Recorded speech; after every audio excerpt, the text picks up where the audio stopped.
Un saludo muy cordial a todos los estudiantes de la maestría. Esta va a ser nuestra última clase y ya pasamos a lo que es la unidad número 4, donde vamos a ver ayudas ergogénicas y suplementación parte 2. Ya para terminar con todo esto de la suplementación, y en esta semana 8 pues veremos algunos suplementos y ayudas ergogénicas que nos hacían falta abordar en los cursos anteriores que ya hemos tenido en esta maestría. Bueno, aquí tenemos de nuevo la tabla de clasificación de los suplementos de acuerdo al Instituto Australiano del Deporte.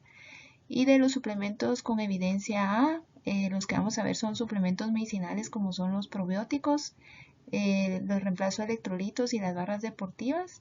Y del grupo B, que todavía se necesita más evidencia para saber su eficacia. Vamos a ver los aminoácidos tirosina, los aminoácidos de cadena ramificada de leucina y antioxidantes como la N-acetilcisteína. Empezando con los suplementos del grupo A, de los alimentos deportivos, vamos a ver las barras deportivas que todos ustedes ya las conocen, pero vamos a ver algunos detalles de las mismas. Las barras deportivas en realidad representan una de las áreas de mayor crecimiento de la industria alimenticia y, como todos ustedes saben, pueden ser un complemento práctico de la alimentación, sobre todo como snack, pre o post entreno, incluso durante el entreno. Hay barras que tienen diferentes nutrientes, como barras de proteína, de carbohidrato, barras que contienen creatina, por ejemplo. Algunas barras que proveen carbohidrato podrán ser una fuente alta de energía, por lo que pueden ser usadas antes o después de un entrenamiento o competencia. Otras barras también están diseñadas como reemplazo de comida y van a tener grandes cantidades de proteína y o fibra. Y los carbohidratos son usualmente el componente principal de muchas de estas barras, por lo que pueden ser consumidas antes y después del ejercicio. Estos productos pueden contener jarabe de maíz, la mayoría de ellas lo tienen, o jarabe alto en fructosa, que también es un componente que tiene muchas de estas. Y otros ingredientes de carbohidrato incluyen concentrados de jugos de frutas, fruta deshidratada, avena, arroz integral, etc. Muchas de estas barras tienen fibra, por lo que no deberían usarse previo o durante el ejercicio, porque podrían causar un malestar gástrico. El componente proteico de las barras generalmente es de proteína isolatada de leche, también de claras de huevo por su alto valor biológico, y muchas veces se agregan aminoácidos de cadena ramificada porque esto las hace más atractivas. Las barras también pueden tener grasa, lo que contribuye con el aporte calórico, el sabor y aspectos sensoriales de las mismas. Muchas veces tienen agregados de vitaminas y minerales, especialmente aquellos que están relacionados al metabolismo energético, como vitaminas del complejo B, magnesio, zinc y hierro. Y estas, como habíamos mencionado, pueden ser recomendadas según las necesidades nutricionales del atleta, la conveniencia y la tolerancia de las mismas. Entonces sí pueden ser, son bastante prácticas, y dependiendo también el acceso económico que tienen los atletas, puede ser algo que podamos recomendar por su practicidad y también por el aporte, ya sea de carbohidrato, de proteína o incluso creatina, por ejemplo, que pudiera ser una forma diferente de tomar alguno de estos suplementos con nuestros atletas.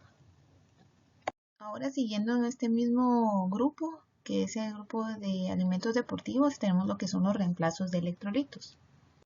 Todos ustedes saben, y de manera recordatoria, que los electrolitos son esenciales para la contracción muscular y la conducción nerviosa, por lo que un imbalance de electrolitos puede afectar el rendimiento de forma negativa.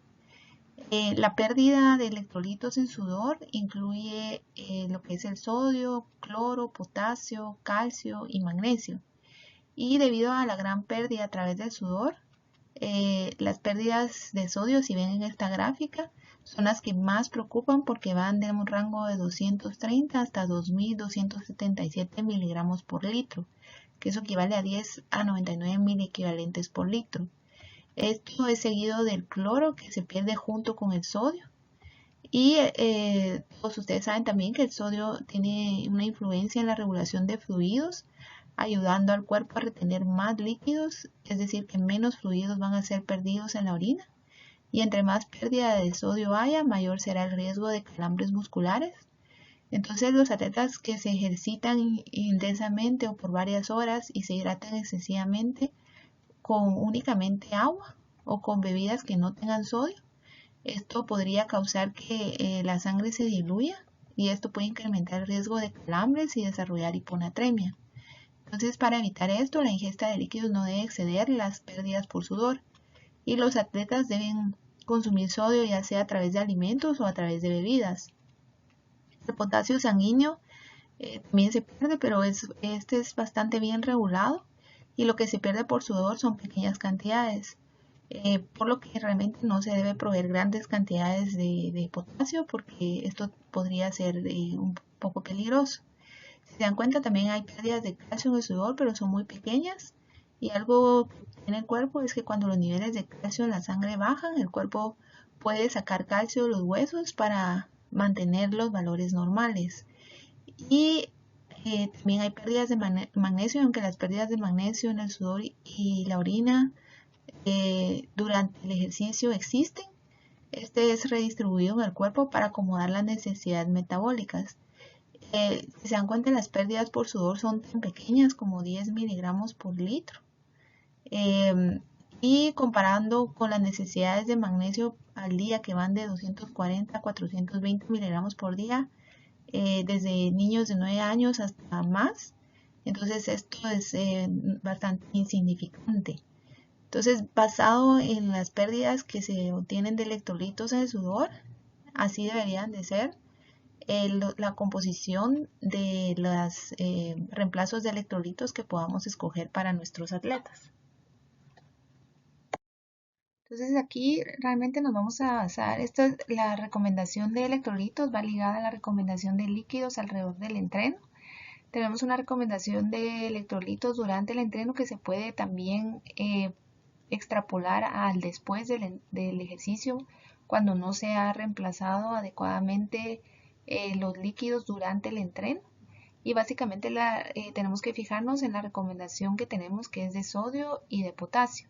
Entonces una bebida debería tener entre 50 a 60 milimoles por litro o 1150 a 1380 miligramos por litro de sodio y de 10 a 20 milimoles por litro o de 390 a 780 miligramos por litro de potasio.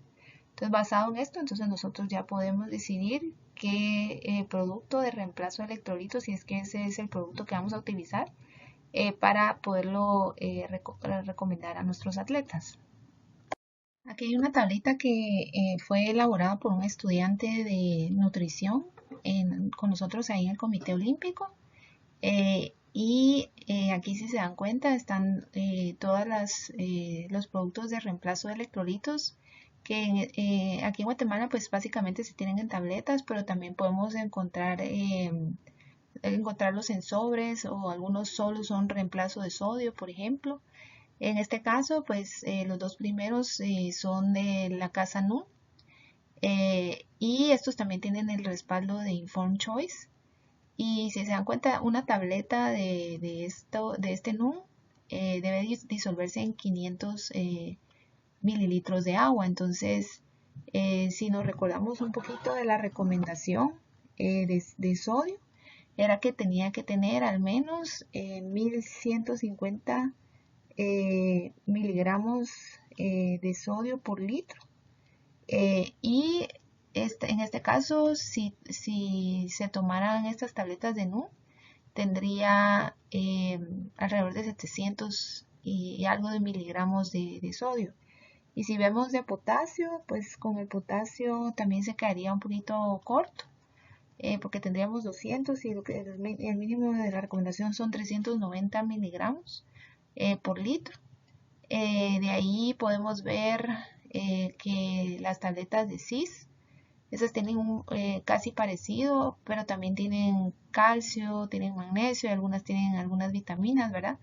Y estas Dextro Energy, que son 2 tabletas, estas se disuelven en 1 litro de agua y estas sí tienen 1.3 gramos de sodio y entonces esta sí cumple con la recomendación y tiene 300 miligramos de potasio y la recomendación son 390 miligramos. Entonces, de ahí el hecho de que tenga cloro, de que tenga calcio, que son de los otros electrolitos que se pierde, y magnesio, pues en realidad es un extra, ¿verdad? Aunque se ha visto que el magnesio también puede ayudar a retener un poco más el líquido. Entonces, basado en la recomendación que tenemos, así es como nosotros podríamos escoger, y en este caso tal vez el más adecuado podría ser este Dextro Energy, que es que no tiene carbohidratos o tiene muy poquito. Este tiene 8.7 gramos y lo que tiene es maltodextrina. Entonces, dependiendo, yo generalmente uso reemplazo electrolitos en atletas que no que sí tienen pérdidas significativas de agua por sudor, pero que al mismo tiempo tenemos un poquito de control del peso, porque tienen que están compitiendo por categoría de peso. Entonces uso más esto que una bebida deportiva, por ejemplo.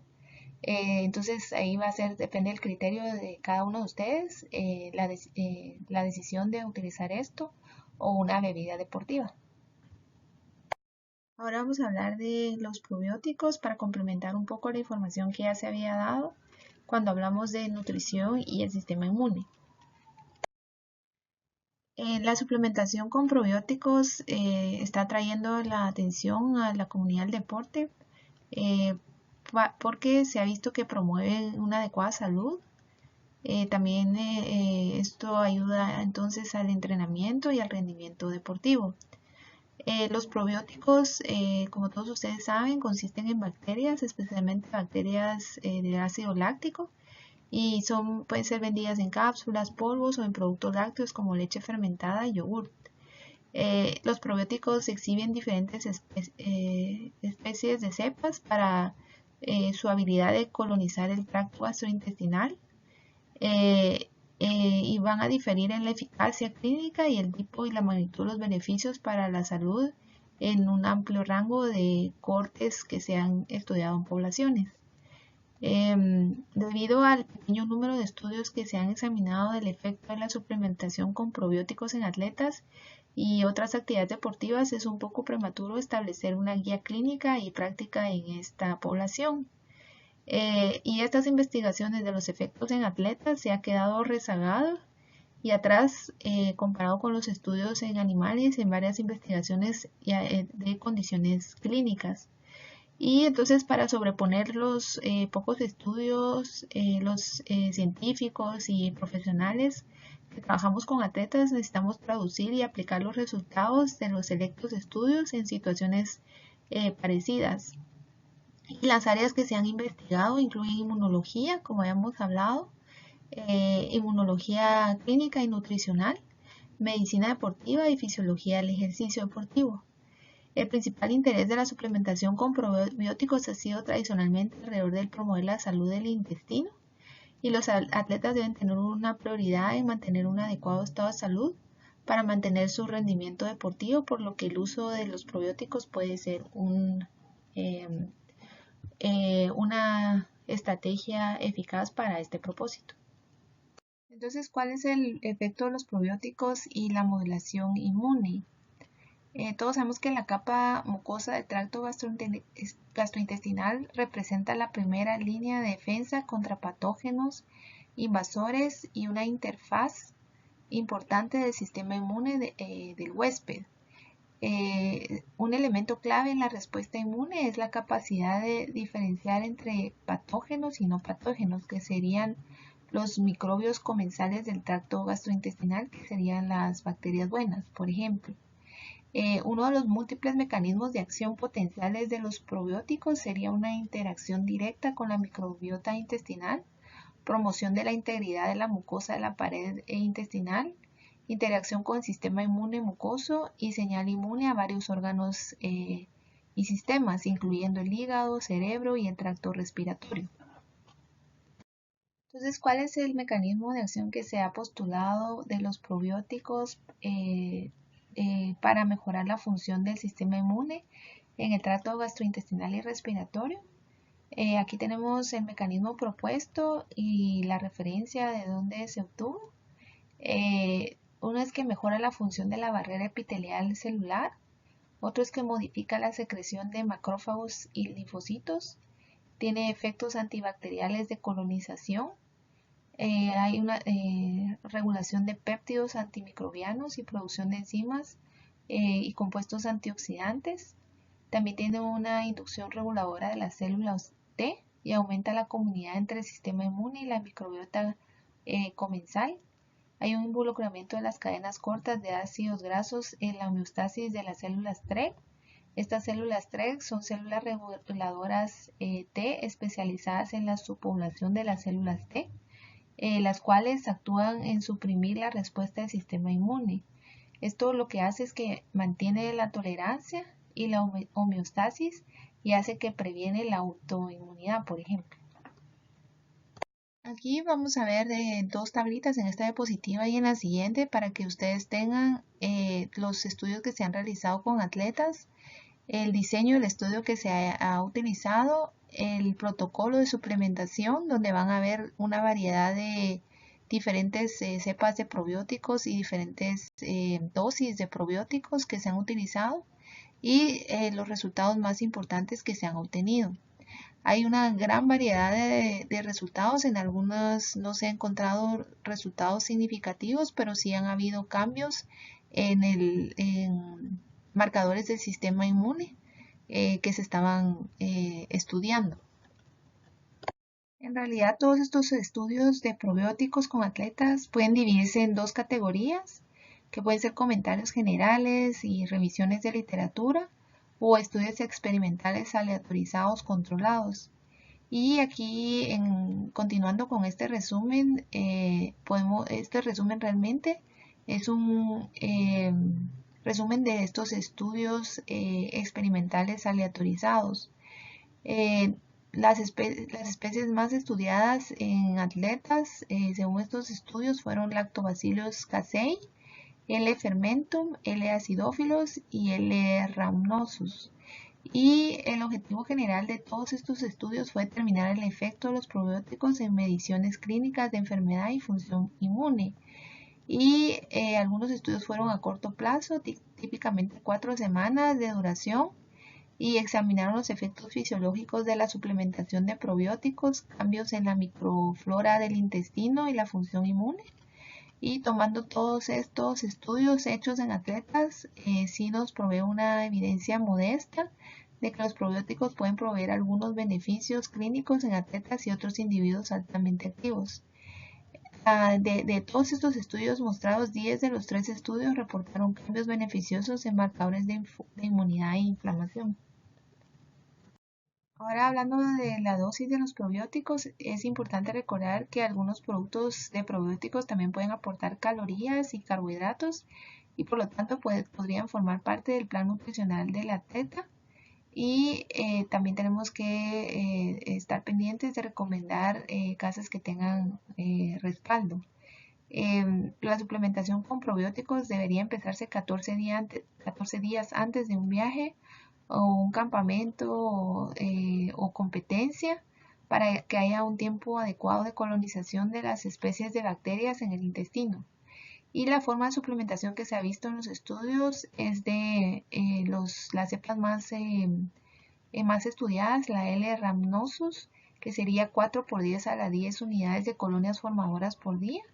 La L. fermentum, que sería 1 por 10 a la 10 unidades de colonias formadoras por día. Y también si se utilizan especies múltiples de probióticos, la recomendación es de 10 por 10 a la 10 unidades de colonias formadoras por día. Esto se puede dar por 2 semanas y el periodo más prolongado que se ha dado son 150 días y en donde no se ha encontrado ningún efecto adverso a la salud. Al contrario, podríamos ayudar a promover la salud del atleta. Y hay formas que pueden ser de tabletas, cápsulas, gomitas enriquecidas Y esto es bien importante, que tienen que ser guardados en lugares frescos y los atletas, por lo tanto, deben tener cuidado cuando vayan a lugares con mucho calor y que tienen que evitar dejar el suplemento expuesto al calor. La tolerancia y los efectos secundarios también tienen que ser monitorizados por el atleta, entrenador y el profesional de salud, porque sí es un poco usual experimentar una actividad incrementada de la actividad intestinal durante el periodo de colonización. Es mejor si se toma a la misma hora del día, cada día. Por ejemplo, tomarlos con el desayuno porque esto va a mejorar la adherencia al tratamiento de suplementación.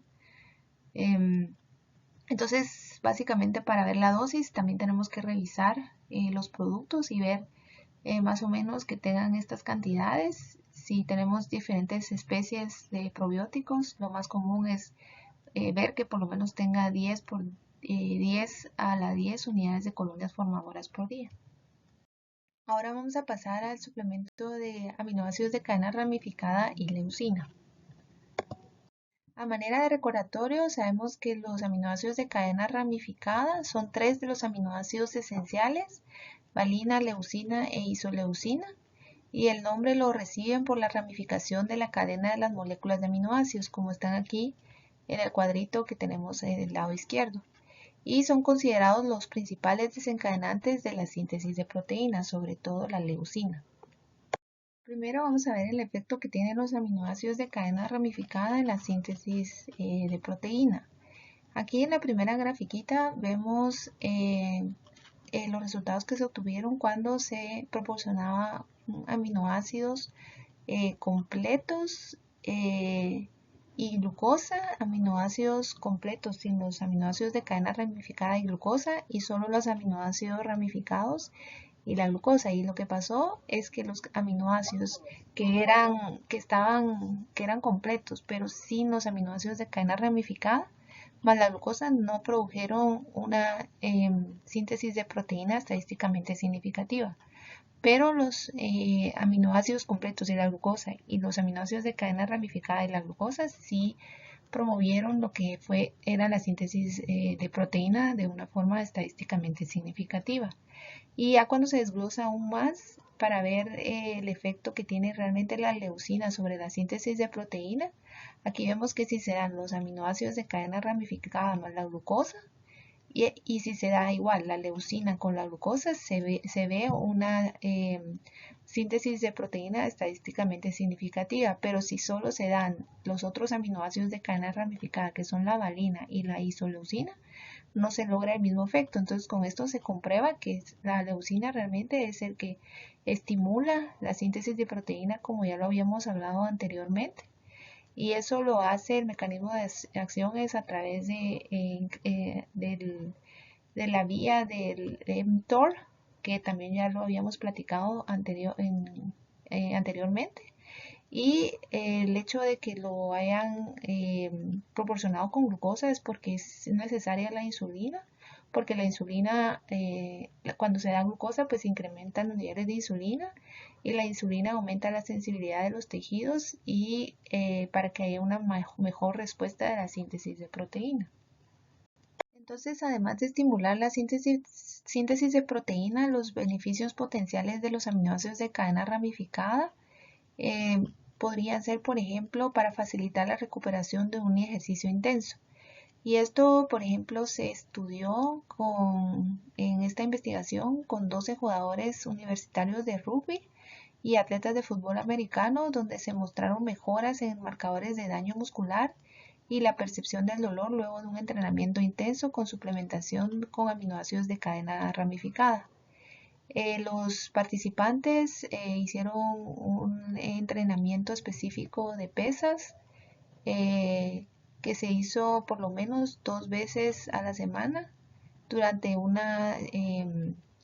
periodo competitivo, y se hizo 7 días de carga donde se dio 10 gramos de aminoácidos de cadena ramificada 2 veces por día, y en el día 8 se realizó el ejercicio que promovía daño muscular, y adicionalmente seguidos de una noche de ayuno.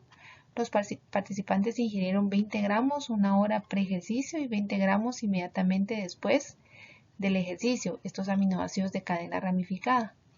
Y las mediciones que hicieron fueron medidas de percepción del dolor, la creatinquinasa sanguínea, la contracción isométrica máxima y la circunferencia del muslo por los siguientes 4 días posteriores a este ejercicio que promovía el daño muscular. Aquí no hubo control de la alimentación y las dietas no eran isocalóricas. Entonces, ahorita vamos a ver lo que pasó con este estudio, los resultados de este estudio. Entonces, los resultados obtenidos en este estudio fue que la percepción del dolor, bueno, todas las mediciones se hicieron previo al ejercicio, 24 horas, 48 horas, 72 horas y 96 horas después de la suplementación. Entonces, previo al ejercicio, en la percepción del dolor, obviamente no había dolor, pero los atletas que consumieron aminoácidos de cadena ramificada comparado con placebo tuvieron menor percepción del dolor estadísticamente significativo a las 24, 48 horas, 72 horas y 96 horas posterior a este tipo de ejercicio. Igual las concentraciones de creatinquinasa en sangre también se elevaron en ambos grupos, pero fue menor en los atletas que recibieron aminoácidos de cadena ramificada y la contracción voluntaria máxima obviamente disminuyó 24 horas después de realizado este ejercicio, pero fue estadísticamente menos con los atletas que recibieron aminoácidos de cadena ramificada y llegaron a los niveles basales a las 96 horas en estos atletas que recibieron estos aminoácidos de cadena ramificada. Entonces, básicamente los beneficios potenciales de los aminoácidos de cadena ramificada también son relacionados a la aparición de la fatiga, porque el consumo alrededor del entreno se ha visto que puede prolongar el tiempo de aparición a la fatiga. Los estudios donde se utiliza proteína y aminoácidos más carbohidratos han demostrado un potencial para prolongar el rendimiento y los efectos podrían ser similares con aminoácidos de cadena ramificada. En un estudio que hizo Gualano en el 2011 demostró potencialmente un 17.2% de incremento de tiempo para llegar al agotamiento, seguido de un protocolo de agotamiento de glucógeno con 300 miligramos por kilogramo de aminoácidos de cadena ramificada comparado con el placebo. Y lo importante es que hay un poquito de dificultad con la mayoría de los estudios en este tema porque no siempre se realizan los experimentos con dietas isocalóricas, es más, se dan dietas hipercalóricas y entonces la adición de calorías de la proteína más aminoácidos obviamente va a ser un poco de energía adicional para el rendimiento. Los aminoácidos de cadena ramificada exógena pueden prevenir el catabolismo de proteína en el metabolismo energético muscular y el ejercicio ha mostrado un incremento de la actividad de la branch chain alfa ketoacidez deshidrogenasa. Está medio en inglés y en español, pero es la alfa ketoácido deshidrogenasa de cadena ramificada, que es una enzima relacionada con el catabolismo de los aminoácidos de cadena ramificada. Hay varias limitaciones con la suplementación con aminoácidos de cadena ramificada y aquí vemos las limitaciones relacionadas con la síntesis de proteína, porque los aminoácidos de cadena ramificada y la leucina realmente se ha demostrado que son potentes estimuladores de la síntesis de proteína, como vimos en la primera gráfica de la primera diapositiva donde estábamos hablando sobre los efectos que tiene los aminoácidos de cadena ramificada en esta síntesis, pero no necesariamente son buenos sostenedores. ¿Por qué? Porque la síntesis de proteína es un proceso intensivo que demanda bastante energía. Y en un estudio en ratas se demostró que la suplementación con aminoácidos de cadena ramificada y leucina a las 2 horas post comida fueron incapaces de elevar y mantener la síntesis de proteína cuando se comparaba con carbohidratos, por ejemplo. Y aquí en esta grafiquita pues vemos algunos indicadores de la síntesis de proteína comparado con los niveles de leucina. el porcentaje que se incrementa y en el tiempo, si se dan cuenta, al mismo tiempo que se elevan los niveles de leucina, que sí se elevan a más o menos a los 100 minutos de haberlos consumido, vemos también un incremento en el MPS, que es el Muscle Protein Synthesis, pero conforme van bajando los niveles de leucina, también se va bajando los niveles de síntesis de proteína muscular. También vemos los niveles de insulina que más o menos tienen el mismo comportamiento que estos. Entonces, en realidad, ellos van a estimular, los aminoácidos de cadena ramificada son estimuladores, pero necesitan carbohidratos y energía para poder sostener esa síntesis de proteína a lo largo del tiempo. Entonces, ¿cuál va a ser la dosis de aminoácidos de cadena ramificada? Las recomendaciones varían de acuerdo a los productos y las diferentes relaciones son 2-1-1, 3-1-2, 5-1-1. Eso es las relaciones de leucina, isoleucina y valina. Pero la mayoría de las investigaciones están hechas con relaciones de 2-1-1. La cantidad, hay una gran variedad con relación a la cantidad, porque se dan entre 6 gramos hasta 20 gramos, pero lo que nosotros tenemos que buscar en los productos es que se alcance por lo menos 2.5 gramos de leucina por porción. ¿Y cuál sería el timing de la suplementación con aminoácidos de cadena ramificada? Si se consumen con comidas, esto puede asegurar una máxima síntesis de proteína, y el consumo alrededor del entrenamiento puede beneficiar la recuperación y reducir la fatiga. Generalmente se podrían dar previo a un entreno para prevenir un catabolismo proteico o generalmente como para promover un ambiente anabólico favorable, y también durante el entreno para mejorar el tiempo de la aparición a la fatiga. Porque después de los entrenos generalmente se puede dar más un suplemento de proteína que es más completo y va a tener un efecto muy efectivo en la recuperación. Y hay que tomar en cuenta siempre que los beneficios no son claros si se le atribuye a la inclusión de aminoácidos de cadena ramificada, especialmente si esto es debido a la provisión de mayor combustible alrededor del ejercicio y no necesariamente solo al consumo de estos aminoácidos. Si analizamos algunos de los productos que hay en el mercado, está este Amino One, que es de MusclePharm, y una porción que es igual a una medida va a proveer 1.5 gramos de leucina.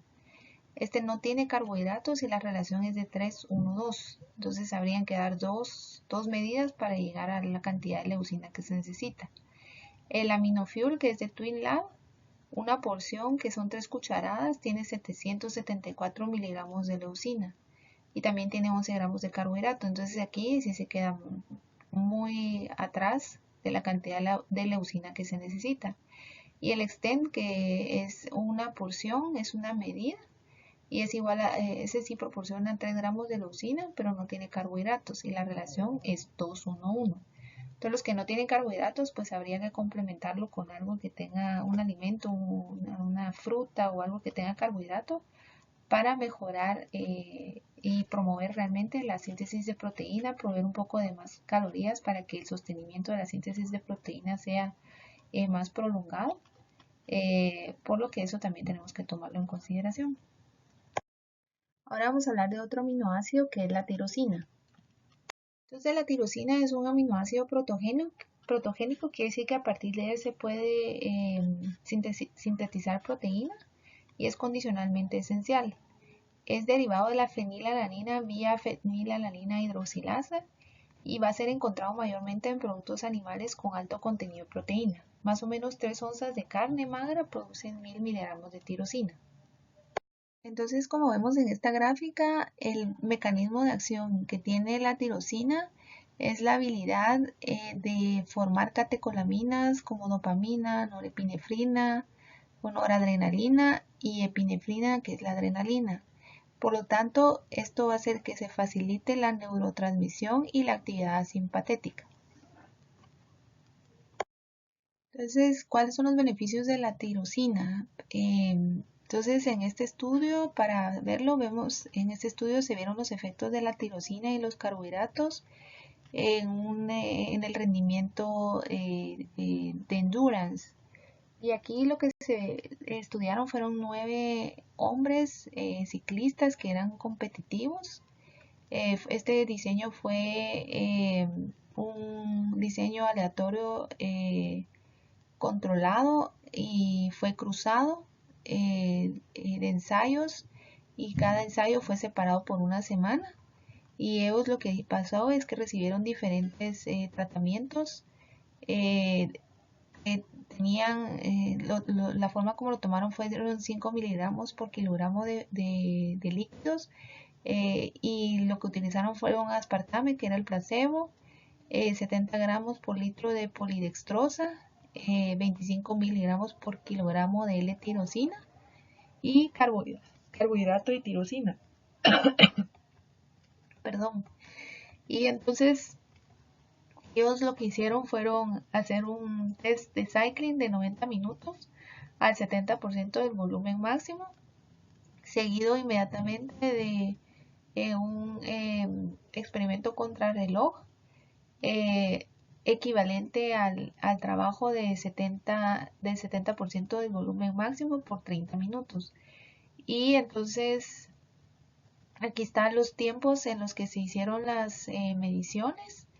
Y las mediciones que se hicieron fueron las mediciones de sangre, de VO2, de frecuencia cardíaca y el RER, que es para ver qué era lo que se estaba consumiendo. Ustedes ya lo conocen. El RPE, que es el Rate of Perceived Exertion. El RR, que es el Respiratory Exchange Ratio, para que se recuerden. Y entonces ahorita vamos a ver los resultados que se obtuvieron.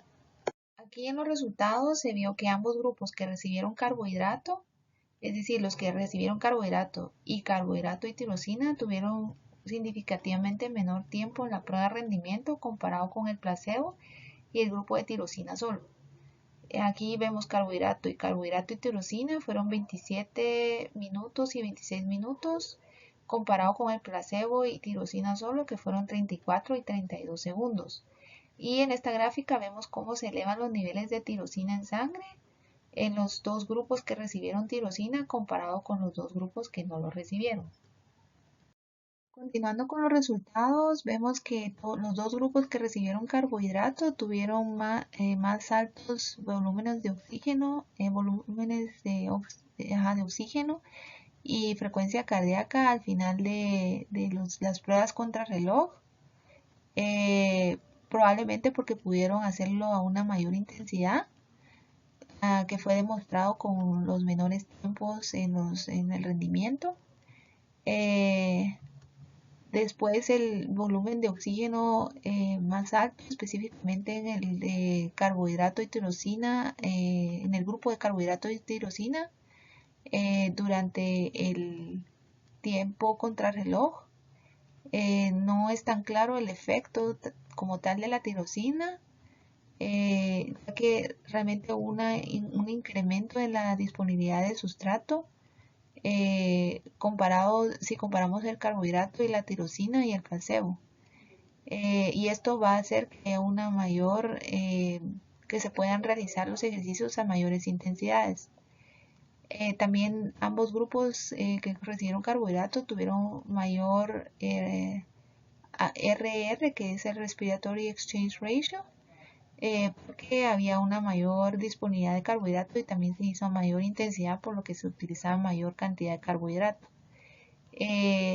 Lo que sí es que tal vez el único efecto significativo es que el grupo de tirosina tuvo una menor percepción de la fatiga al finalizar el tiempo de la prueba contrarreloj. Y esto sugiere un efecto potencial de la tirosina, probablemente por ya que esta hace que se eleven los niveles de dopamina. Pero esto no se vio en el grupo de carbohidrato y tirosina, pero por lo tanto no es tan claro por qué pasó esto. Por lo tanto, si se dan cuenta, no hay un beneficio claro de la tirosina demostrado en este estudio. Ahora, para ver otros beneficios probables de la tirosina, se hizo este estudio para ver el efecto cognitivo y psicomotor del rendimiento del uso de este suplemento utilizando este protocolo que les voy a mencionar. Estudiaron 15 soldados jóvenes, 14 hombres y una mujer, a los cuales se les sumergió 90 minutos en agua fría, luego se les recalentó y otra vez se sumergieron en 90 minutos en agua fría, seguidos de 40 minutos en una campana a 19 grados centígrados para las mediciones. El grupo control para hacer los tests, y el grupo control utilizó inmersión en agua tibia seguido de la campana fría, donde se hicieron los tests. El diseño fue cruzado y hubo una semana de washout. Y el suplemento que se dio fueron barras placebo de 285 calorías, y las barras que tenían el suplemento tenían, aparte de las calorías, tenían 150 miligramos por kilogramo de L-tirosina. Estas fueron consumidas al llegar y luego de la inmersión en agua fría. Y los test que se hicieron fueron test cognitivos, también de poder armar y desarmar armas. También se les hizo un test de fuerza de agarre de la mano, un test de resistencia o endurance, donde hicieron pull-ups, y también hicieron, se sentaban y se paraban, y un test que se hizo al paso que ellos podían en un cicloergómetro, de los cuales solo 11 de 15 pudieron completar la prueba. Y ahorita vamos a ver los resultados. Entonces, en los resultados, pues sí se vio que la suplementación con tirosina demostró un potencial beneficio en la cognición. Y en la tabla 1 lo que se ve es que los soldados que tomaron tirosina mantuvieron un rendimiento en aparear, en la prueba de aparear con un ejemplo. Y también mantuvieron una menor respuesta en tiempo en las preguntas de adición y sustracción. Sin embargo, no hubo ningún beneficio con la tirosina versus el placebo en el rendimiento físico. Está en la tabla 2. Y aquí, continuando con los resultados, también se vio el efecto que tenía la tirosina con la puntería, con el rendimiento en la puntería. Y lo que se vio es que hubo una precisión mantenida y una precisión del grupo de disparo con la prueba de puntería con los que tomaron tirosina. Entonces, realmente los resultados sugieren que la suplementación con tirosina pudo mantener la función cognitiva y rendimiento de tareas específicas durante una situación estresante.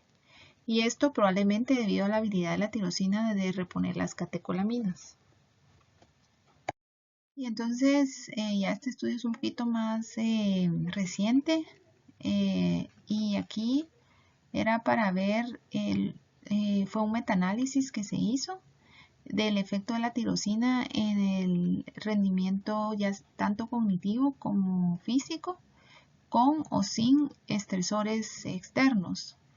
Entonces, este estudio se enfocó exclusivamente en la suplementación de tirosina con sujetos adultos saludables y el rendimiento cognitivo y físico, los resultados de rendimiento cognitivo y físico. Y entonces los resultados mostraron 10 estudios sugirieron que ninguna recomendación para la tirosina para el rendimiento del ejercicio de la tirosina en condiciones normales, y solo una recomendación débil de la suplementación para el rendimiento cognitivo en un ambiente estresante.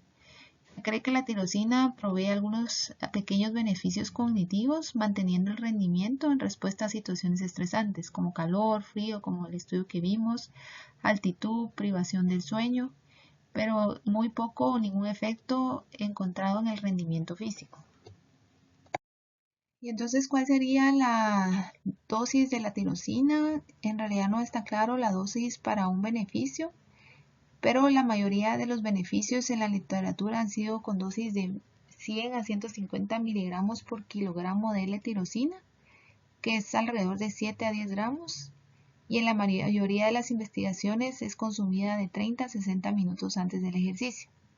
La forma de L-tirosina usada en las investigaciones es la N-acetil L-tirosina y es la que se usa en algunos suplementos.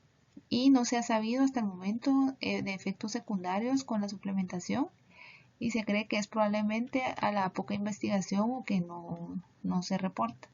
Entonces, si decidiéramos usar este suplemento, entonces esta más o menos sería la forma como se debería de dar.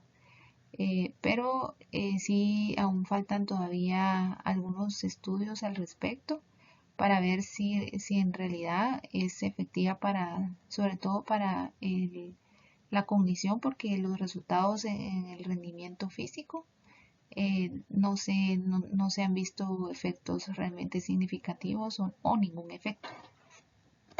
Y ya para terminar vamos a pasar al siguiente suplemento, que es la N-acetilcisteína. La N-acetilcisteína es un precursor del aminoácido L-cisteína y es consecuentemente precursor entonces del antioxidante glutatión, que lo vamos a llamar GT. El GT es el tiol libre intracelular más abundante y tiene un rol crucial en la capacidad oxidativa. También es necesario para la función de las células madre y su depresión activa las vías de muerte celular. El N-acetilcisteína, que lo vamos a llamar NAC, ha sido establecido desde 1960 de acuerdo a la OMS en la lista de 40 medicinas esenciales y ha sido utilizado clásicamente para la sobredosis de paracetamol y como un mucolítico y también para combatir la toxicidad de varias sustancias que pueden causar generación de radicales libres como el monóxido de carbono y los contrastes de rayos X. El NAC o la N-acetilcisteína está actualmente aprobada por la FDA y también es usado como complemento de tratamiento de desórdenes neurológicos y neuropsiquiátricos. Entonces, ¿cuál es el efecto de la N-acetilcisteína como suplemento deportivo y los efectos que podría tener sobre el músculo esquelético? En realidad existe muy poca información y no es tan confiable acerca de los efectos experimentados por numerosas personas que usan el NAC como un suplemento dietético. Sin embargo, sí hay un reciente metaanálisis donde se discutió ampliamente a la NAC como un suplemento deportivo, en donde se encontró una gran variabilidad de resultados que también podrían deberse a que hubo muchas metodologías heterogéneas entre los estudios que se observaron. Algunos estudios de este metaanálisis mostraron un incremento significativo del rendimiento durante repeticiones de cargas en ejercicios intermitentes hasta 50% con la suplementación con NAC, particularmente entre atletas que tenían alta capacidad de generar más especies reactivas de oxígeno o ROS, por sus siglas en inglés son Reactive Oxygen Species, en los músculos. Y al parecer los beneficios de este NAC son más significativos cuando el músculo está en un estado prefatigado y por lo tanto donde la producción de estas especies reactivas de oxígeno pueden exceder la capacidad de buffer del sistema endógeno antioxidante. Debido a que este N-acetilcisteína actúa como un antioxidante, podría ayudar al proceso de recuperación a través de la mediación de la inducción del ejercicio de estas especies reactivas de oxígeno. Entonces, si lo quisiéramos usar como un potente antioxidante y también para mejorar los procesos de recuperación, la dosis típica que ha sido utilizada en los estudios como suplemento deportivo fue de 5.8 gramos por día, con un rango entre 1.2 a 20 gramos por día, pero el promedio fue de 5.8 gramos por día. El periodo de suplementación también varía entre una suplementación crónica de 8 días hasta una aguda que es previo a un test o previo al ejercicio. Y si se dan más de 5 gramos de NAC pueden tener efectos secundarios, y a pesar de que estos efectos secundarios son generalmente leves y se limitan a problemas gastrointestinales, los mismos podrían interponerse en el rendimiento atlético y por lo tanto interponerse en el propósito de esta suplementación, por lo que no tendría ningún sentido. No se ha determinado el timing, si hay una forma de tomarlo o si se debería tomar con comidas porque el efecto es mejor con comidas. Pero por lo menos si quisiéramos, si decidiéramos mandarlo, sí tener claro que alrededor de 5.8 gramos al día es lo que se ha visto que es efectivo.